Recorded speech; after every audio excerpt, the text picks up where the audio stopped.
안녕하세요. 이코노센스입니다. 요즘 환율 뉴스 보셨나요? 1달러에 157엔. 이게 무슨 의미냐고요? 거의 1990년대 버블 붕괴 직후 수준입니다. 30년 전으로 돌아간 겁니다. 단순한 약세일까요? 아닙니다. 이건 거의 엔화 붕괴에 가깝습니다. 왜 이런 일이 벌어졌을까요? 일본은 10년 넘게 초저금리 정책을 유지해왔습니다. 제로금리, 마이너스 금리까지 써가며 경기를 살리려 했죠. 그런데 미국이 빠르게 금리를 올리기 시작하면서 두 나라 사이의 금리 차이가 극단적으로 벌어졌습니다. 예를 들어볼게요. 미국 10년물 국채 수익률은 약 4.5%입니다. 하지만 일본은 아직도 1%도 안 됩니다. 이게 무슨 말이냐? 자금은 항상 수익률 높은 곳으로 이동합니다. 글로벌 투자자 입장에선 달러로 예치하면 4에서 5% 수익인데 굳이 엔화로 자금을 넣을 이유가 없습니다. 그 결과 글로벌 자금은 달러로 몰리고 엔화는 시장에서 버림받는 겁니다. 그럼 엔화가 약해지면 어떤 문제가 생길까요? 수입 물가가 폭등합니다. 예를 들어 일본이 수입하는 에너지 식료품 가격이 엔화 기준으로는 훨씬 비싸지죠. 그 결과 일본 내 물가가 전반적으로 오릅니다. 문제는 여기서 끝이 아닙니다. 물가가 오르면 금리를 올려서 잡아야 하는 게 정상이죠. 근데 일본은행은 금리를 올릴 수 없습니다. 왜냐고요? 일본 정부가 안고 있는 막대한 부채 때문입니다. 현재 일본 정부 부채는 약 1000조 엔이 넘습니다. 국내 총생산 GDP의 260% 수준입니다. 선진국 중 최고 수준이죠.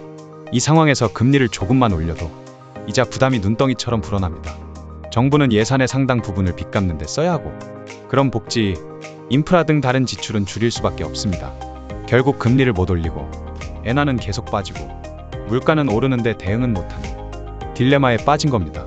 더 심각한 건 뭐냐? 일본은행이 이 상황을 막기 위해 외환시장에 개입하긴 했습니다. 실제로 엔화를 사들이고 달러를 팔면서 환율을 안정시키려 한 적도 있죠. 그런데 이제는 시장도 일본은행 말을 안 듣습니다. 왜냐? 이미 투자자들 사이에서 일본은 구조적으로 금리 못 올리는 나라다 라는 인식이 자리 잡았기 때문입니다. 즉, 일본은행의 정책 신뢰도 자체가 흔들리는 중이라는 거죠. 이쯤 되면 생각해보게 됩니다. 혹시 일본 디폴트 위험까지 가는 거 아냐? 물론 당장 부도날 일은 없습니다. 일본은 자체 통화 발행국이니까요. 돈 찍어서 빚 갚는 게 가능하긴 합니다. 하지만 문제는 신뢰입니다. 엔화라는 통화에 대한 신뢰가 무너지면 아무리 돈을 찍어도 누가 그걸 받아주겠습니까? 이미 글로벌 자산운용사들도 엔화를 안전자산으로 볼 수 없다는 분석을 내놓고 있습니다. 여러분, 단순히 환율 숫자만 볼 게 아닙니다. 그 숫자 뒤에 숨은 금리 정책, 정부 부채, 그리고 중앙은행의 신뢰까지 봐야 합니다. 이건 단순한 환율 변동이 아니라 국가 경제 시스템이 흔들리는 징후일 수 있습니다. 앞으로 엔화는 어떻게 될까요? 현재로선 일본이 금리를 적극적으로 올리지 않는 한 엔화 약세는 쉽게 멈추지 않을 겁니다. 결국 일본이 선택해야 할 건 디플렛 탈출 vs 예정 파탄, 둘 중 하나일지도 모릅니다. 이상 이코노센스였습니다. 경제는 숫자만 보면 안 됩니다. 그 안에 숨은 구조와 흐름을 읽는 게 중요하죠. 구독과 좋아요 잊지 마세요.